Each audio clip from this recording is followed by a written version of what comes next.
ইরানের আকাশে তখন অস্বাভাবিক নীরবতা। তেহরানে সেই সুরক্ষিত কম্পাউন্ডে সকালটা শুরু হয়েছিল অন্য দিনের মতোই। কেউ জানত না কয়েক মিনিট পরেই সেখানে নেমে আসবে ধ্বংসের এক ঝড়, যে হামলায় শেষ হয়ে যাবে একটি যুগ আর অল্পের জন্য বেঁচে যাবেন আরেকজন।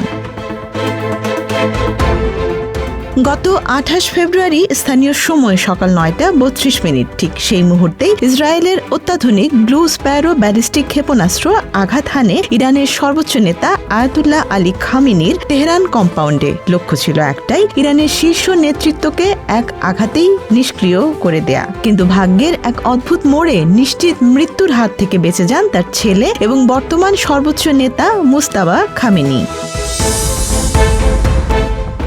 হামলার ঠিক আগে যে সিদ্ধান্ত বদলে দেয় সবকিছু।